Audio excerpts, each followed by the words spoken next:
Yo, it's Kamakaze, and you're now watching the Urban Download with DJ Jedah. Bless.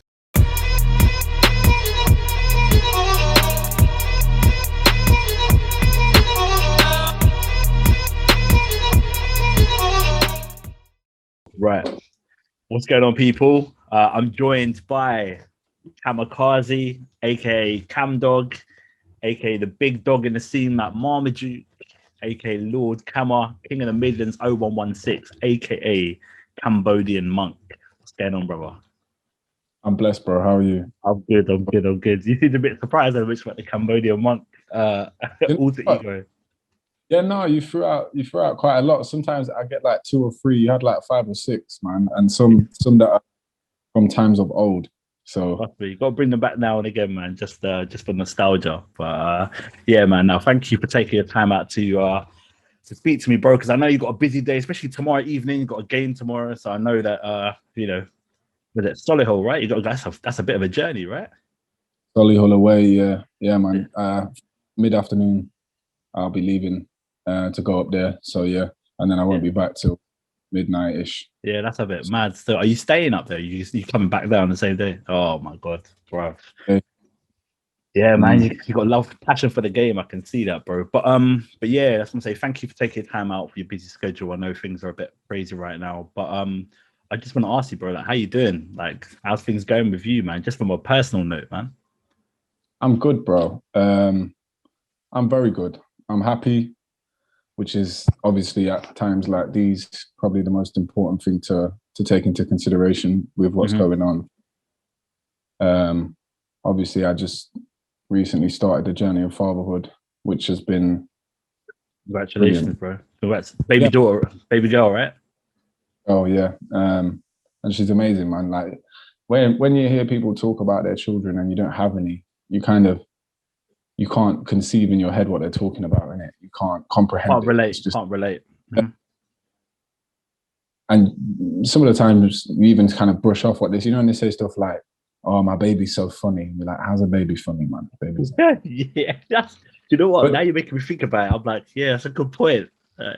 But your baby, and they do stuff, and you're like, "Oh, your jokes, you're kind of funny." You know what I mean? So yeah, that in itself has helped keep me sane and grounded and sort of very much goal orientated. And it's, if anything, the lockdown itself has been a blessing because it's kind of restricted what I can do. Normally with my life, I'm 100 miles an hour, and I was always going to sort of like scale it down when she was born. But this kind of took everything out of my hands in terms of what I can and can't do, because nothing's open anyway. So where am I going to go? Do you know what I mean? The only downside to it, having said that, is that certain people who are important to me haven't got to meet her yet. But yeah, I mean, it's allowed me to be a near enough full-time dad, which I think I totally agree, man. This has been a mad blessing. Just, I mean, even though it's difficult times, we can't see our family, like you said, or important people. You've taken the time to just literally stop what you're doing and be a family man, or just be a normal human being. Just put music and professional stuff aside.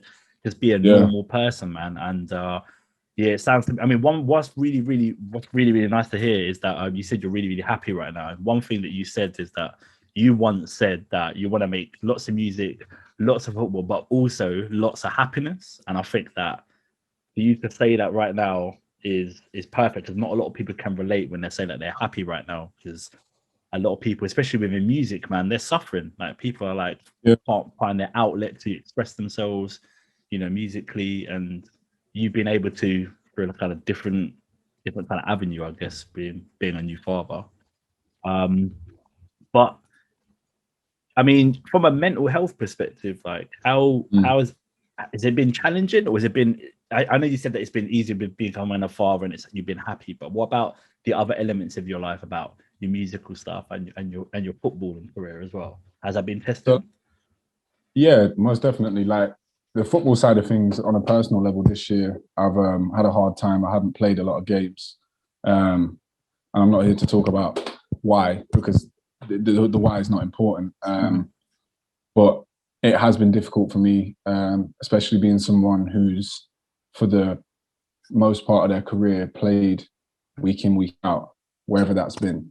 So I've had stages before, like coming back from injury and things like that, where I've sort of not been fully part of the squad, but I'll be on the bench or something. But you got Vanarama team of the week though. Yeah, this is what I'm saying. So this is what I'm saying. Like, so to put it into perspective, I'm talking October, mid-October, right, mid-January. So like there was a 3-4 month period where I was sort of sidelined, like to the maximum that you can. And if I was in the stand, so I wasn't even involved in the match day squad. And that was mentally tough. But that was near enough around the same time that my daughter was born. So if anything, she helped me sort of put things into perspective. Kind of overcome it. Mm-hmm. Yeah, but also I learned a lot about myself in that time as well. And I kind of boiled down. It was difficult to not be upset about it because I was upset about it. But then at the same time, I had to be resolute in my mindset that I was good enough to get back to where I wanted to be, which was playing every week. And basically what I did was I kind of tried to strip it away and boil it down to it at its sort of like lowest common denominator, which was I love football, innit? I love football before I got paid to play football. I love football before I love music. I love football before I love my girlfriend. I love football before I loved anything that, do you know what I mean? And what did I love? There was a point in my life where I was happy with me, myself, a football and a wall. That was enough to make me happy for 8 hours a day. Mm-hmm. So I tried to say, okay, let's not try and so much even get back in the team. Let's just try and be happy and do stuff that you enjoy, which is playing football. So in essence, that's what I did. I turned up to training every day and I took it for what it was. It was a chance for me to play football and be happy. And so over months and months and months, paid off. It paid off, yeah. And I have to commend myself because me 3-4 years ago would have just said, fuck this, man. This is Bob. Like, to the point where I probably would have been self-destructive with it. Do you know what I mean? Mm-hmm. Yeah. And just kicked it, packed it in and just packed the suitcase and threw it away, basically. In as many words, but I knew I couldn't do that anyway because I had to provide for my family. Do you know what I mean? Of course. So that didn't make the decision for me because I could have behaved differently even within that and still kept my job kind of thing. But I chose not to. I made a choice. I said, no, do you know what? You're going to turn up every day. You're going to conduct yourself in a manner in which people can't badmouth you or badmind you. You're going to get along with the people who are there because none of the stuff that I'm feeling is their fault. Do you know what I mean? So, and then you're just going to go play football and enjoy it. And that's what I did. And then recently, over the last month, like I've been in arguably the best form that I've ever been in my career. So whether that's a lesson to anyone who's struggling with anything that's performance-based is just, strip it back and remember what it is that you love about what you do, regardless of how much you're getting paid, regardless of the headspace that you're in, remember why you love it, innit? And hold on to that and don't let go of that at any cost. Wise words. I mean, like I said, man, it's sometimes for some it will say, oh, but it's easy to say that. It's easy to say, yeah, just take a moment to step back. But you are a true reflection of, if you just take time out and strip everything back, take time for yourself to really reflect on what's most important to you, then you will achieve your goals. Whether it won't be next week, it won't be the next month, next year, but it will happen eventually. But one thing that I admire you for, bro, and it's incredible, like when I read on your story that even in these difficult times, granted, you amazing news with the birth of your daughter, but maintaining fatherhood, your musical career, and footballing career, did you feel that being in the spotlight that you are in both realms, that you felt that, well, do you know what? As I'm a footballer, I have to maintain that because of the publicity I get in the grime scene, where people in the grime say, "Oh, what he's a footballer," so I need to keep up the footballing thing. Otherwise, I can't let one. Do you see what I'm saying? I think if I ever did think like that, it was more along the lines of I'm gonna I mean, I'm was gonna it? give up I'm gonna give up one for the other. Do you know what I mean? And there was several times when I thought like that and thought, do you know what? How can I give everything to this if I'm split in half? I'm yin and yang. Do you know what I mean? They're both there at the same time. You can't give yourself 100% to one thing if you already split 50-50.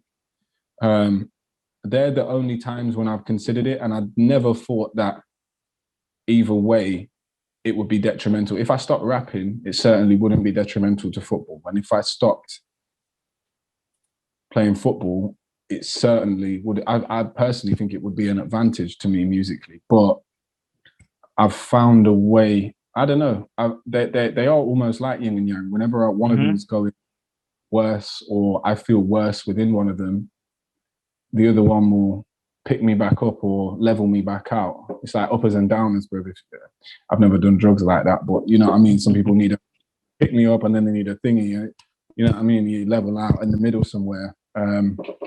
They both kind of work like that in tandem together. So I've never really thought about it like that. And I've never, if anything, I'd say being a footballer and making music has disadvantage because people think it's a gimmick. They don't respect you as much. They hear, oh, he plays football, but he's a baller, so he probably ain't that good at rapping, and it's just an image thing. But yeah, because I recall you saying that some of the previous football teams, the management, I'm not saying in particular teams, didn't really take your musical thing seriously. They just thought, he's just doing it on the side as a bit of a joke thing. But how has that transpired now? Because obviously that was in the earlier years of your musical career. Obviously things have now gone surpassed most people's expectations. Your initial critics. Like, how's that been now? Like with your success in music and in football? Do you know what's weird about it is that when it was smaller and when I was less of an established player, it seemed to be more of a problem because, like you said, I've spoke about it before, managers sort of, it may be a generational thing. They don't understand it. And they don't understand that footballers can have other avenues. They think that football is the be all and end all. That's what, as a footballer, and you didn't try nothing else. You didn't try and expand who you were. That was who you were. So that might have been sort of a loss in translation for them. They think, what's this guy on about?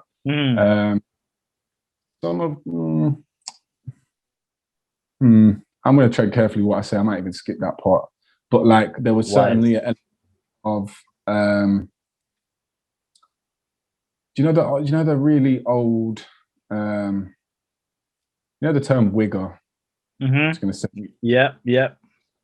Thrown at me sometimes by older players, sometimes by staff members, sometimes by fans, sometimes, and it's just something that's through general ignorance of. Yeah. Just push it onto you. That was a thing, but it's never been a thing that I paid attention to because I've had that my whole life. I was going to ask that in regards to kind of.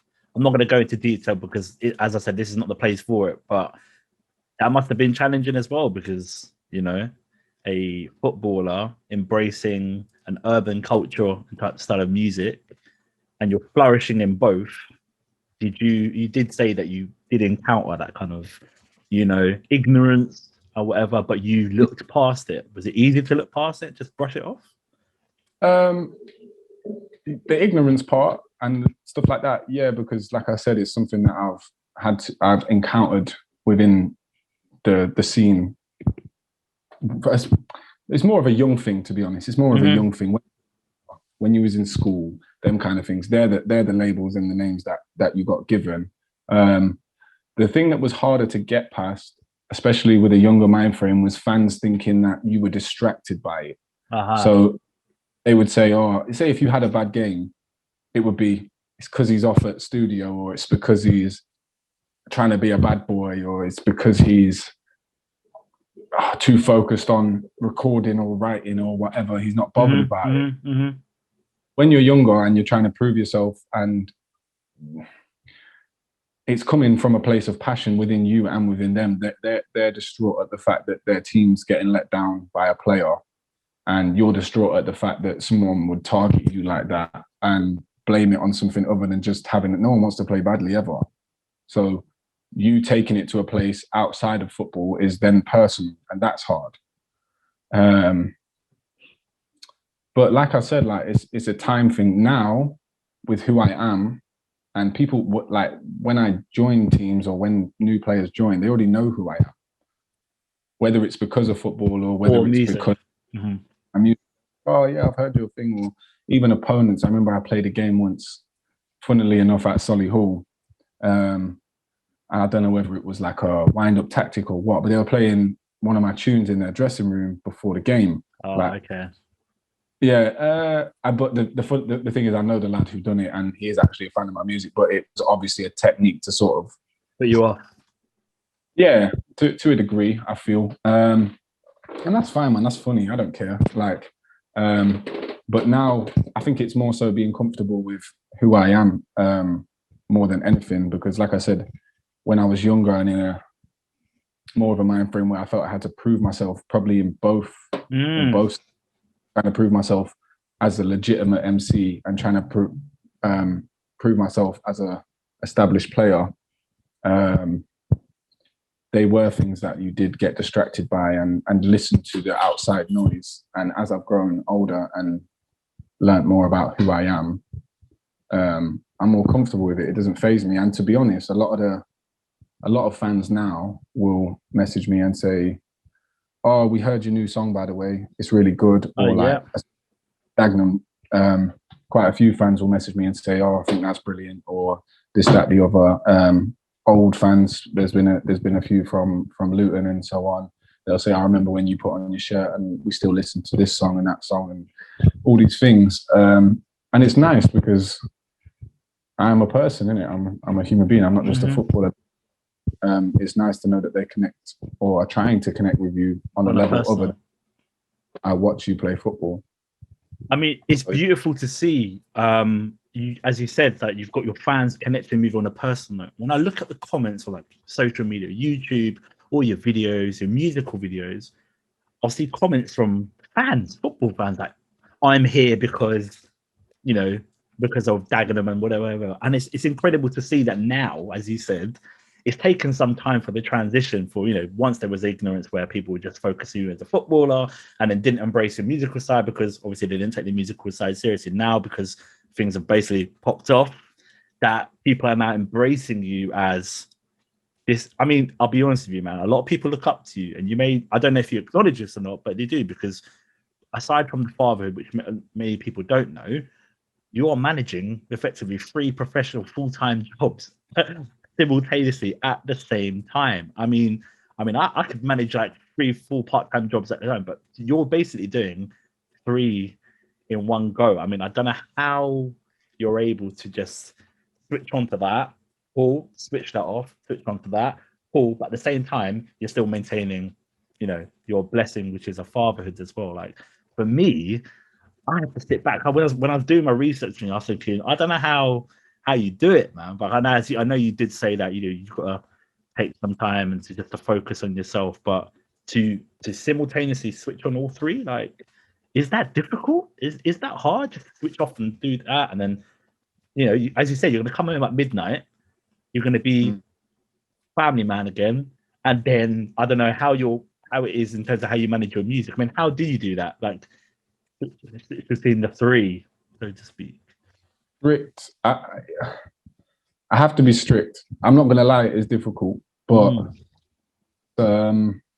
it's a thing where it's become not an obsession, but it's like, how do I put this? It's knowing what I want to achieve with both of them, and that's and obviously this is 100% truthful, and I mean this. If at any point I felt that I couldn't do all three, it's something I would have to do. I would drop one. And that is as true now as it's ever been, because if it was affecting my relationship with my girlfriend, if it was affecting how much I saw my daughter, or how much either of them felt, obviously my baby wouldn't say it, but if my girlfriend them enough at any point, it was something that I would consider having to drop one of them. That's the truth of it. They come first. And I think they know that. Even having said that, a massive part of my success is how supportive my girlfriend is. Amen. Yeah. Bro, you're getting me emotional. Bro, I swear to God. Because I can relate. I don't know. I'll be honest. I wouldn't be able to do it without her. So all of them, anyway. And it's something that I'm grateful for forever. Like I will be. But yeah, back to what I was saying about managing it. I am strict with myself. So there is allocated time, specifically Wednesdays, which I do music stuff. If I don't reply to an email, anyone who ever emails me, you will get a reply by the next Wednesday. Nice. So I'll bear that in mind for future. No, bro, that does sound crappy, but that's me being honest. That's the only day. Fair. So Sunday is dedicated to my family, and then aside from that, everything else is dedicated towards football, home, parenting. If there is something that needs doing, it has an allocated time. I will say in advance. I'll say, look, babe, I need, for example, now I need an hour to do this podcast. Is that cool? If not, I might reschedule. If not, it will be that she'll take an hour later to do her thing or chill out or whatever, and I take Ari. It's compromised like that. And then the other rule is, until all the stuff that needs doing is done, I don't turn on my Xbox anymore. It sounds no, that's fair. Yeah, but even after this interview, I've got to go do the weekly shop because I said I would do that. That's my job. So that's that, and then I'll be back, and then I'll make dinner, and then I'll spend some time with my daughter, do bath time, and then we'll eat. And then if there's time left in the day, I'll turn on my Xbox. My question is, before fatherhood, it was just music and football. How easy was it to slot in the fatherhood element and then balance the three? I mean, how was it to separate you? Because obviously, it's not an easy transition fitting the fatherhood straight away. I mean, how were you able to do that? Were you able to manage it effectively, or? I tell you what, being in lockdown for nearly a year made it so much more easy to adapt because other stuff taken away. Like I haven't seen any of my friends, I know the day, since October 24th. None of them. Wow. I ain't seen them. Speak to them every day, but I've not seen them. I've seen my parents once in that time. They've met my daughter once, which hurts me, but at the same time, it is necessary for the world that we live in right now. But it wasn't as difficult because there was nothing. Where am I going to go? So, and also the element of going radio, it's not on, so you can't go anyway. You ain't going to do shows. You ain't really going to do recording because studios have all these different rules and that. And also, I planned in advance when I knew that we were going to have my daughter. I knew that I would need time to adjust to fatherhood. So I got all my music lined up. I said, I'm going studio A, B, C, D. Them songs are getting finished. They're getting mixed. They're getting mastered. We're setting a date. It's going out that day. That day was roughly a month before the due date for my daughter. And then I'm out. I'll do my interviews. I'll do all these other bits that I need to do. But I'm shutting off. You've got 11 songs. That's enough. That's enough for a minute. More than enough, bro. That's enough. You have something from me, not as like a little, like I'm going on flipping maternity leave or whatever, paternity leave or I don't know what it's called. Yeah, but paternity, yeah. From music. And you've got music there, so you can't say I ain't doing nothing. I'll then release the vinyl, which I did. I'll release some merchandise, which I did. And now I've got more comfortable in the schedule of how things are going to run. I went studio for the first time last Wednesday. Since I being a dad. swear. Yeah. Yeah. Wow. Must have been Yeah. difficult, bro. You must have had like withdrawal symptoms. What I was a bit like, I don't know, but I ended up doing 9 songs in 12 hours. Whoa. Flipping out, you went in. Another thing, so one thing that you said to me about how I manage it, when I go studio, I'm not going studio to create. I am going to the studio with something already created. Smart. So I've practiced it 100 times. I've written everything that needs to be written. Obviously, there are some variables where something will come to me in the studio and I'll say, let's do that instead. But 9 times out of 10, I'm there, I've got the beat, I know which bit I want breaking down, I know where the bridge is going to go. I've practiced it 100 times because I've driven in my car 100 times between now and the last time and I've played it and spat it 100 times. I'm not wasting time. So that's another thing. I don't like, a lot of people use studio as a creative space. Right. I don't. My creative space, I feel that has always been best for me is loneliness. Not loneliness, aloneness. Yeah. Just being by yourself. I don't want so and so in the corner talking to a girl. I don't want someone asking me, can we play PlayStation? I don't want my friends even talking about other shit next to me because I need to be in my own.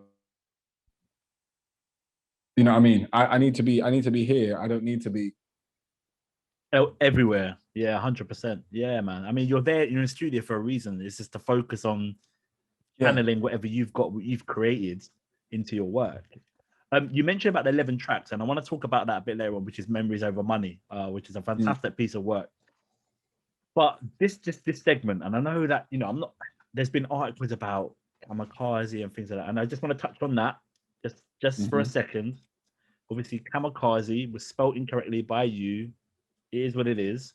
But what were you called before Kamakaze? I know there was an alter ego before Kamakaze, or was there? Yeah, for like 3 weeks. Go on. Little Robin. Okay. And what was the... all of my... There was Little Pin, and I might have even copied him. He was called Little Pin because his last name was Pinches. Yeah. So he just called himself. We had the wackest names. Like me and my friends, we all started at the same time. And I remember that one of my brothers was called MC Platinum. Yes. One of my friends was called Slickster. Come on. One of my friends was called Black ID. Yeah, I knew one. It's actually quite a good name now. It's actually quite a good name. Black ID. Lil Pin. MC Pearsy, which was a terrible one. Yeah, that was shocking. And I didn't have nothing in my head. I didn't have nothing in my head. I was just like, what? You know what? I'm young. I can be little, even though I was huge. And then Robinson, and there's Little Robin for like 3 weeks. And then I saw a film called, I don't know what it's called. Not Pearl Harbor? No, it's called Christian Bale. And it's about a lad who grows up in a concentration camp in Japan. Okay, I'm not too sure of that one. American, and he makes friends with a guy who wants to be a kamikaze pilot. And I remember them talking about it. And he's in the chair. He's like, kamikaze. I think it's like Land of the Rising Sun or something like that. And I heard it in that film, and I was like, what does kamikaze mean? And then it was like, they're like all in it, full-hearted, they're going serious. Yeah. And that's not even what it means. When I looked at what it meant, it means divine wind, the wind of God. So to have God with you when you travel, and that's when you're going to die. Yeah. And spelling it wrong, I don't know. To me, it sounded like he said kamikaze. So I spelled it kamikaze.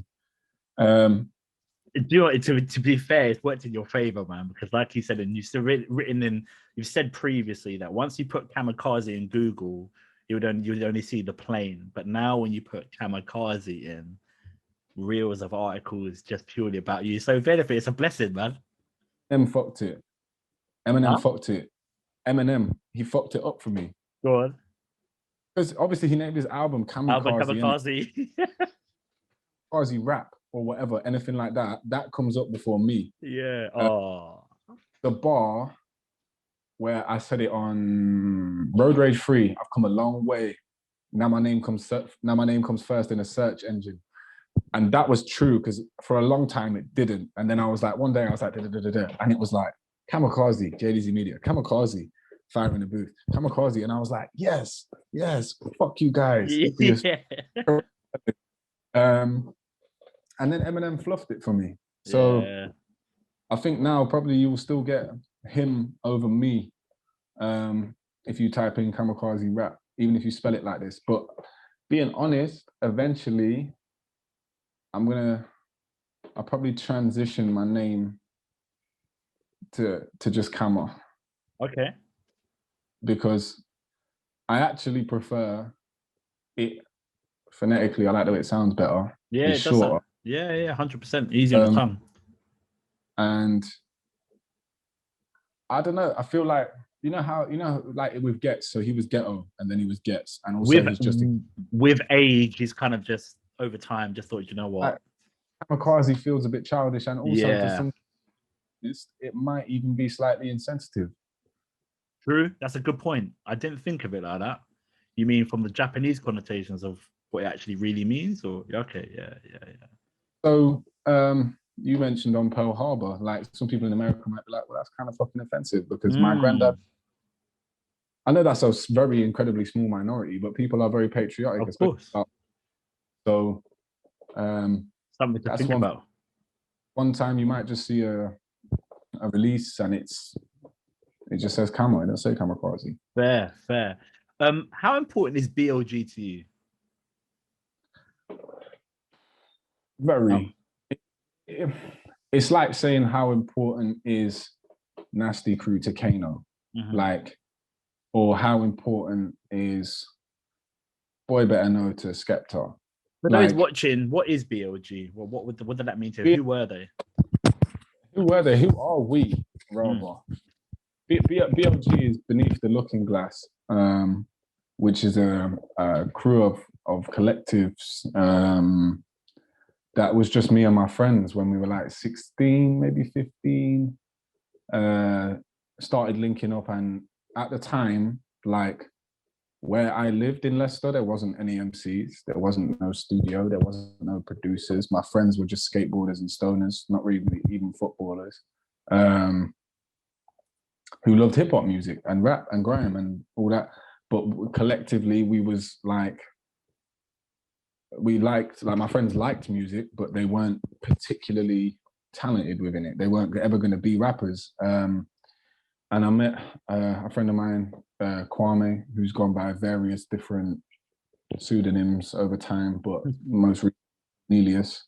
I met him through my best friend at Caribbean Carnival in Leicester in like 2008, 2009. At 14, and we chilled, and he started spitting bars to me, and I was like, bro, this guy's kind of on the same wave as me. Like, he's, you know what I mean? He's not really like trying to be a G. He's not really gangster like that. Doing it for the fun of it. Yeah, he's very conscious with what he's saying as well. He listens to flipping Jay Dilla and Common and Mos Def and all these names that I was listening to. And like a week later, he said, yo, you should come chill with me and my boys. We're a little crew. And I went and chilled with them. And we was just ciphering over what beat. Ninth Wonder was the producer of the beat. And we were just spitting bars for time. And I was thinking, this is sick. And then over time, another friend of mine, Twisted Pennies, who we weren't really like so much friends, but we knew each other and we rated each other as rappers, but he lived near me. So we linked up and he started chilling with me and my friends more so. And then he coincidentally already knew the brother Cornelius. They went primary school together. So bit by bit, we started being a little collective, and there was 3 MCs, and then there was 3 producers, and then we recruited 2 more, which is Sane. I don't know if you've heard of him, but he's very talented. He went by the name Skipser. Yeah. Who's featured on he's featured on Ponder Roadside. And another friend of mine, HK, who was from my area, who was a skateboarder, but was an incredible guitarist. And he'd started, I think, at college in getting into beat making. So he brought a different element. And then, so at its height, there was like 8 of us. And then it just kind of encompassed my friendship group and Kwame is Cornelius, Kwame's friendship group, and we just came together and we all started. There was about it like 20 of us, 25 of us. Wow. I mean, I'm saying there was 8 people who made music within that group. But it was all we'd all link up. They'd come down our ends, we'd go their ends. We'd have a party. They'd have a party. Just good vibes. And it just became more kind of even like a lifestyle of just being wavy kids. Like we weren't really in any brackets in terms of what we made. Some of it was 140, some of it was 90, some of it had singing on it, some of it didn't. Some of it was just, it would be just a beat on the tape, or that was all it was intended to be. And it flourished for like 3-4 years-ish. Like, and when I say flourish, like we actually put out work. I think we put out 2, and this is bad because there's no way, 2. Really? What? You put out, you put actual tracks? Yeah, we had one mixtape that was called Illuminati Slumber Party, which was like maybe 11 songs, and then we did a next one which was like 9, and then but the thing is, like you see with most groups, like especially when you're 18 and 19 and everyone just wants to get waved, and maybe wants to get waved more than they want to go studio. Like you see with most collectives in grime, even like it looks good and it feels good and it's blessed and it's cool, but it's not productive. You know what I mean? And we never had a manager, so no one, not saying no one wanted to take lead and say I'm the manager, but no one would allow that because we were all so equal. And if it was, it would be defied, and then it was like, oh, it has to be a vote, and then it became political in like the fact that it was also, you voted against me on what we're doing with this song, or you didn't like my verse. Yeah. There was no executive producer. We needed an executive producer, basically, someone who was just the overseer of everything. And you just made the final decision. We're going with that, and that's it. Yeah. But at our height, I'll even say like, and this is like, you can fact check this. We did shows where we supported like High Focus, the 4 Owls. We supported Jam Baxter and Dirty Dyke. Like, damn. We were kind of a thing. We had a little cult following in Leicester, which was mainly people who were like us, who weren't really necessarily going to fit into the bracket of the bad boy team. And we weren't also hippies. Like, we were in between hippies and bad boys. Right. There's a lyric on the BLG song remix. We were skaters, we were shotters, we were hip hop heads and rockers. Like, we were just a mixture of everything, but it worked. Yeah. And we put out 2 tapes. One of them did well. And then kind of like what happened was people started moving away from Leicester, and it just became impossible to manage. Like, one person would go, right, yeah. And it was like, if we didn't work particularly productively when we all lived in Leicester, then how are we going to work like that? And then kind of everyone just became happy pursuing what they were doing with their little piece. Like, okay, I'm established off BLG to a certain extent. I know who I am, especially even in Leicester. I'm going to do my thing for a bit. And the plan was to always come back. But we still work together, and we're still all friends, and we still see each other like brothers, because after that much time, that's what you have to be. But even within brotherhoods and families, people argue, people fall out. Numerous times, man have told me within a group, I'm not chatting to him. Or I've said, I don't know. It comes in the territory. You know, like, as much as you are brothers argue, so do families, and sometimes you don't talk for a bit. Do you know what I mean? But in terms of what it means to me, it means everything, because at that time, it was a family. And sorry, there's a fly here. You probably can't see it. And at that time, it made me a better MC, like, because all of the MCs who were in the group, they were sick for a different reason. So like Twisted Pennies, like he's like syllabically, like multi-syllabics and stuff like that. He's legendary. He's sick. Like him like that,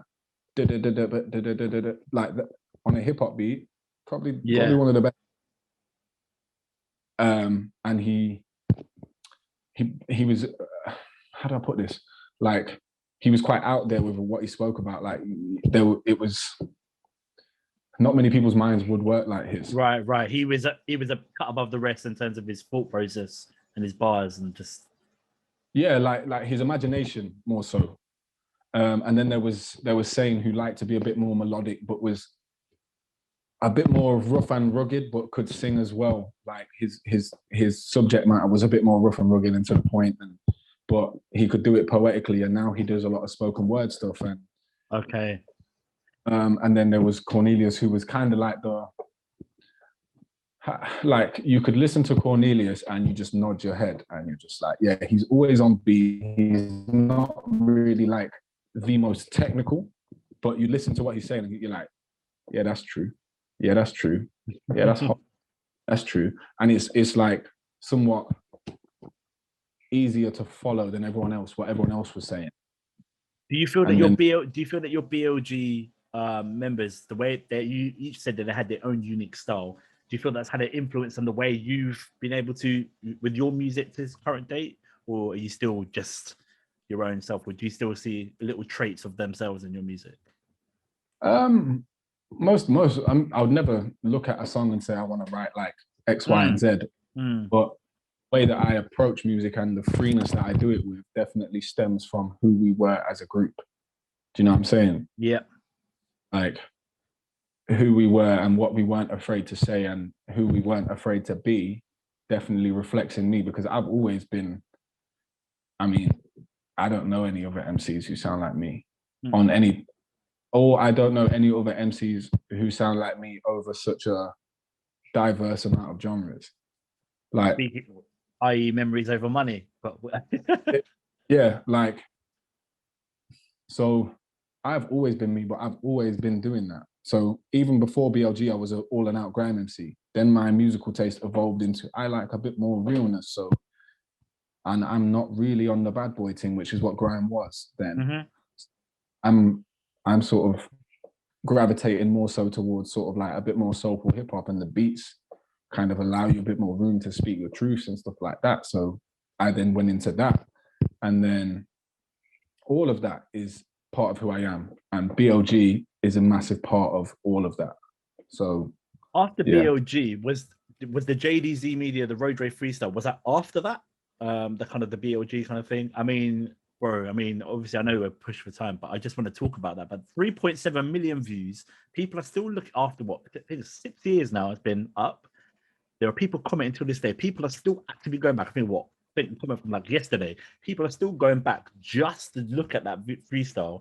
One of the most freestyles got the most highest views ever. I know I'm not going to talk about views and whatever, but do you feel that enabled you to transition to become a popular grime kind of artist, or was that just literally a stepping stone? Or was that literally, here's Kamakaze? So, funny story. That day, I wasn't the person who was supposed to be filmed. Twisted Pennies was. No way. Believe, because me and him, I think that's true. I'm 90% sure that's true. I know for a fact that we asked him to come to Leicester, and he said, because we weren't very big, he said, no, meet me halfway. So we met in a town called Hinckley, and I drove because I was the only one who had a car. And I drove, and me and Teeps went, and we recorded it. But so I recorded that when I was 21, I think 20 or 21. I wrote those bars when I was 18. Mad. I saved those bars for that occasion. I had certain freestyles and certain things that I was saving for occasions when I had the spotlight that was necessary for me to elevate myself. So I kind of knew that it was going to be big, but I didn't know it was going to be that big so quick. And yo, like I love everyone who found me from that video. But it's also, you ask other MCs, it's kind of a blessing and a curse because sometimes that's all that people want. And when you're trying to explore and sort of divert a bit and evolve into who you are as an artist, people are just saying, why don't you do something like that? And I'm like, bro, I can do that 100 times over. Been there, done that. I can do that. If that's what you want to listen to and that's what you like me for, then listen to me. But don't try and dictate to me as an artist your progression and what I make, because I just make what I feel. I felt like that, so I made that. I don't feel like that right now, so I'm making that. And there will be a time when I do, so please be patient. But it is a blessing and a curse, but it was a blessing that I'll take 100 times over. I would absolutely never not. Yeah, absolutely. I mean, fast forward now. This bit I find incredible. You are the first football player to have a song featured on a computer game and be a baller as well. So FIFA 20, you had a track released on FIFA 15 was the one. Was it FIFA 15? My apologies. Yeah. I should have done my research correctly. Flipping hell. Couple publications, big publications got that one wrong. So the title is I am the first player to have been featured in a game series as an artist and a character. Oh, really? Wow. Because, yeah, the articles say something totally different.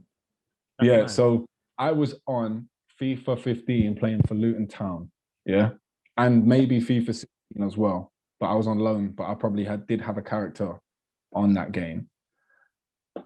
I then became the first person to be on a game series, not the specific game itself. Okay, right. He's as a character, and they didn't say that. They didn't. That's a better story. That sounds better. That sounds better. I like that. Robinson on this current FIFA, I'm afraid. Yeah, that's mad. That's mad. I mean, that's crazy in itself. How does that feel for you, man? How does that feel? Like that is if all your passions rolled up into one. Like, what can you ask for? Someone should have gave me a plaque for that one. That's bro. I'm telling you now, man. But nah, do you know? It's enough. When I was a character on FIFA, that was my dream. Like that was like wow. Bro, that's my dream, and I can't even play ball, bro. Like, do you know what I'm saying? And then when it became and the way that the song, so the reason it's so special is because that song was written about how do I put this? How do I put this and make it sound as romantic as it is in as short a time as possible? So Mass Appeal said to me, let's make a tape, yeah? Royal Blood 1, we made it. It was good. It was when I was slightly popping from the grime thing and changed the way that I see that I make music. He did that. I'm telling you that. Then we went on tour, We went on tour, my first UK headline tour.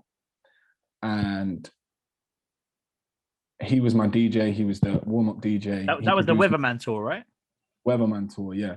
So that was the Weatherman tour, which was 2018. That was 2018. So that was the tour. So we did the tour. The song is about the tour. Okay, right. It was written about the tour for Royal Blood 2, the second tape that me and Mass Appeals did. Then it became the song for FIFA. And then it was widely recognized as like, I say widely recognized, it's open to debate and open to opinion. Everyone said it was the best song on that FIFA. Bro, it was. But also, a lot of people overlook it that a song called Cam Dog was the official FIFA 20 trailer song. Oh, seriously? So if you look up FIFA 2020 Volta trailer, it was the first thing they released about the new game in the Volta series. Right. The song is called Cam Dog, which Mass produced as well. And the first line of the song that's in the advert is Leicester City, Junction 21. You can tell anyone who's anyone if Cam Dog's anyone. Please, come on. And that's the opening line. And then the second verse of that song is literally also about the tour. So it goes Weatherman Tour, Family Tree, started off in the big LC, Jafro and Teeps, That's My G, 10 out of 10, Man Like P, Kais, and it just mentions everyone who was on the tour. And that's the second. So both the songs that were on FIFA were about a tour that was made off the back of Mass Appeals asking me to make a tape. Big up Mass Appeals every time. What was Last Night featuring Morgan Monroe? Was that on FIFA as well? That is the one that's on FIFA. That's the one that's on FIFA. Yeah, big up Mass Appeals, man. That guy's got production talent for days, man. That is. Yeah.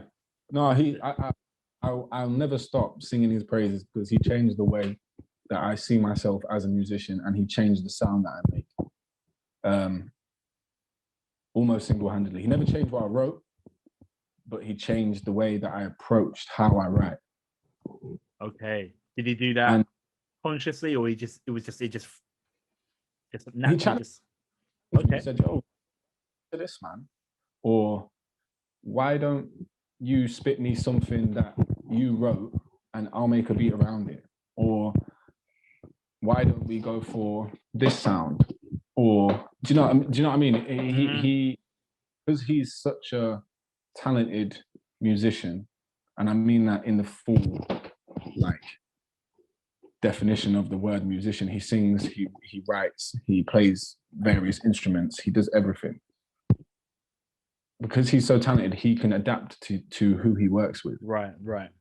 So he allowed me to free myself in terms of what I felt I could rap on.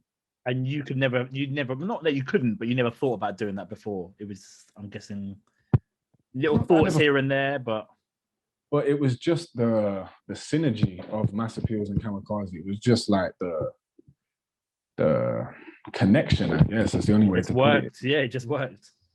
It's like if he could adapt to what I wanted, I could adapt to what he wanted.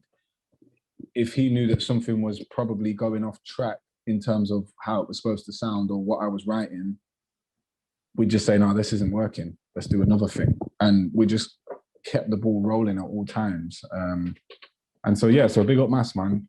Honestly. Big up Mass Appeals every time. But before, last few points, and we've talked about your 11 tracks of fire, of just absolute, just artistry, and I've analysed every track. My favourite track is Amazing Grace.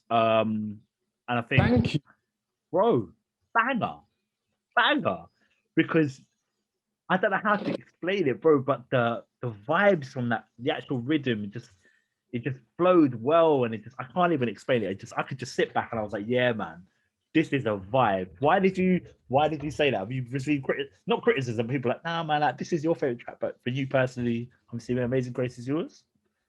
It's my favorite song that I've ever made. Amazing. And this is the reason it's my favorite, and this is funny as well.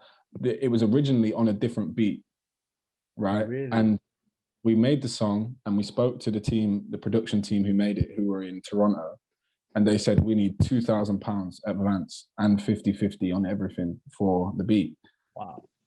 And I said, I ain't that kind of artist, but I don't know who you think I am. Yeah. But I ain't got two bags to splash on a one song beat, especially when you guys aren't particularly established. Yeah. But Metro on the beat, and people are going to listen to it because you produced it, then potentially we can talk about those kind of fees. But you're not being rude, you're not. So yeah. I had this song, and it was supposed to come out. The things that I'm talking about in the song, I can't remember, I think it might have been 2017. So it was when Stormzy headlined Glastonbury. I might be wrong, might be. Whenever I wrote it, that's when the song was written. So it was written, and I had it, and I was like, I can't put it out. I can't find a way to put it out. I even asked them several times for different things. Like I said, look, I can't pay anything up front, but you can have a higher percentage of PRS and a higher percentage of all the digital owning of it, because I just wanted to put it out. And then I thought, you know what? Fuck them, man. And I said to people, I said to producers, I sent them the acapella and said, what do you think would work on this? And it's another super talented producer from Leicester called Lopas Luke, who didn't even hear the original. So he didn't know how it was. Okay. He didn't know how Well, I sent it to him and I said, do what you want, but please make it good, basically. And he made it exceptional. And that's why at the end of the song, I allowed there to be 40 seconds of instrumentation. I was going to ask that, yeah. Just for you to... Because he did such a good job, I wanted him to say what he wanted to say. And that's evidently what he wanted to say. Smart. So, and the thing that was, the reason I said thanks is because I wanted that to be the biggest song. I wanted it to be, because it meant so much to me. And that's not how it works, is it? But I just wanted more people to hear it. Not because I wanted it to be a number one. I wanted as many people as possible to hear it because I thought it was the best music that I'd ever made. So that for me is one where I could just sit back when I'm driving and just chill to and vibes to at the same time, man. Because that is the whole thing is an exceptional body of work. And the reason why I want to express this is a pure example of your versatility with different genres rolled up into one. And it is incredible. It really is a masterpiece of work. What was the whole idea regarding Memories Over Money? What was it? You just thought, you know what, I'm going to show my versatility. Or were you trying to say something? What was it? What was the idea behind the whole thing? So the first, let me start by saying the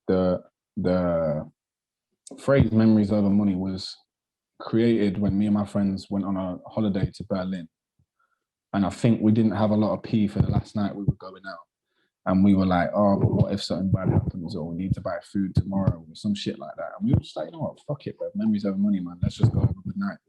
And we bought a bottle of Morgan Spice, we bought a bottle of £4 amaretto liqueur from Lidl, come on, bottle of apple juice, and we were just like, fuck it. And I remember I dipped into my savings as well because I said I'm not going to spend more than this. But the night was going so well, I was like, fuck it.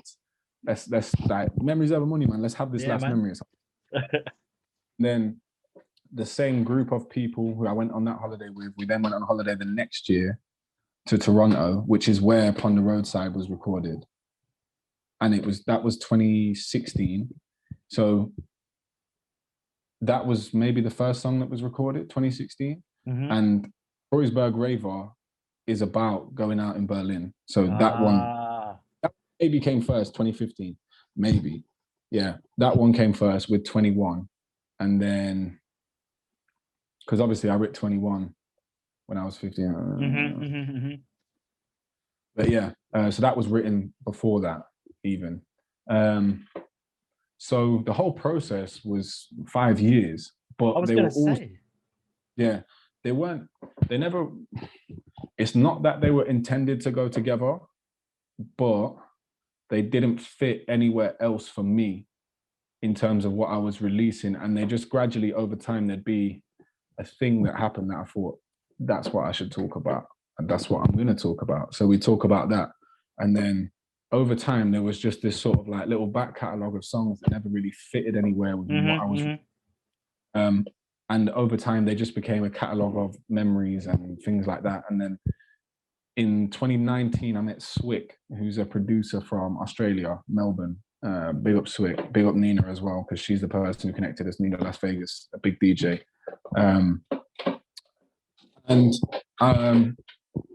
He said to me, what you working on, blah, blah, blah. And I said, I ain't really working on much, man. I ain't really working on much. But I showed him these songs and he was like, wow, they're sick. Yeah. And then we just got busy in the studio. We just started making stuff. And I was like, do you know what? All of these songs, somewhere in them, I'll say memories over money, till that bomb and change. Then on Amazing Grace, incredibly, by 23, I was everything I said I'd be, never put money over. Yeah.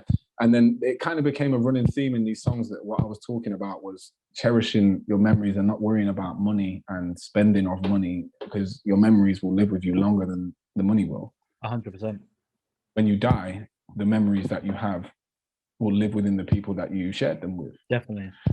And so we got to this point where I've got 7 or so songs that are kind of about growing up and growing between 21 and 25. And I said, you know what, this is going to be a project. I just wasn't sure when it was going to be. And then I met Swick and I was like, this guy is perfect to piece these songs together. So I had these songs and I said, you know what's missing is a song called Memories, which was just about childhood, which was memories. Moments, which was like kind of like supposed to be an ode to just life in it, like what I'd achieved in this time. So like Weatherman Tour, yeah, that was a moment. Meeting Dizzy, yeah, it was about enjoying the time. And then The Hero and the Rock, which was about I never would have any of these things without my parents. And I want to express my love for my parents. So that's what I did. And then the other one that came late was Millian, which was kind of like almost like a juxtaposition of the whole purpose of the project. There was 10 songs about memories, and then there was Millian, which was about money. So it was memories being over money. The majority being the nostalgia, the majority being your life from the 21, just being a normal human being, basically, just literally just being you. That was a true reflection. I mean, for those that are watching, I urge you to listen to this body of work, because like I said, I've listened to this over and over again. For me, Jeepers Creepers as well.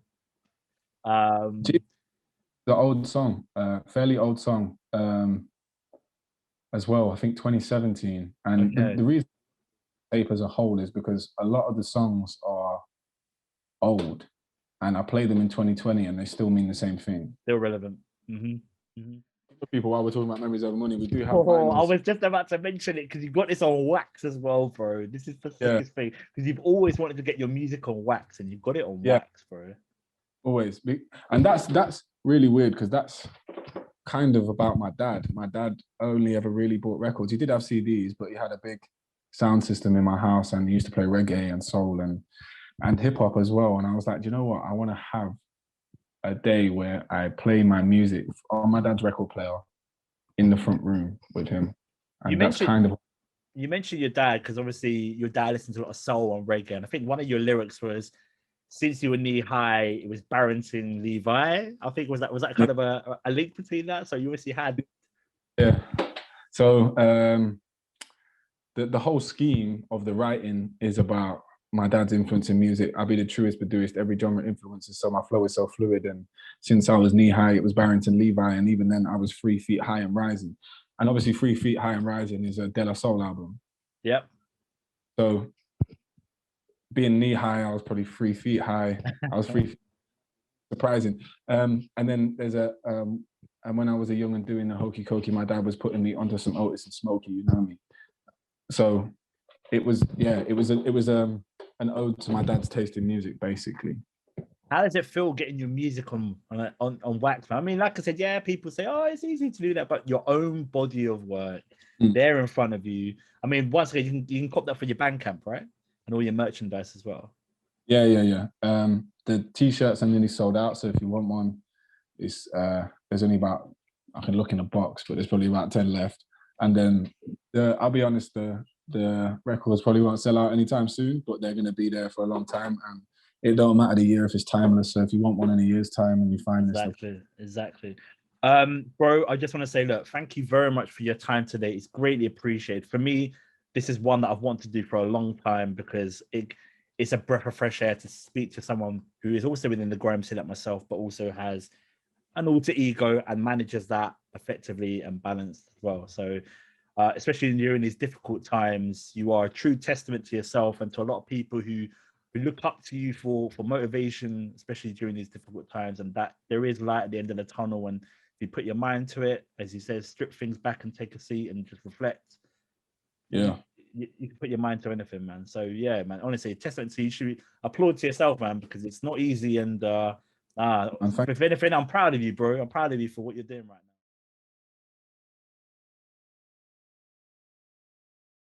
Just before I go, my next song, Keep Pushing, which, like you say about being motivational, I do respect that. Thank you very much. And it means a lot to me. My next song, Keep Pushing, will be out March the 11th. So make sure you get that.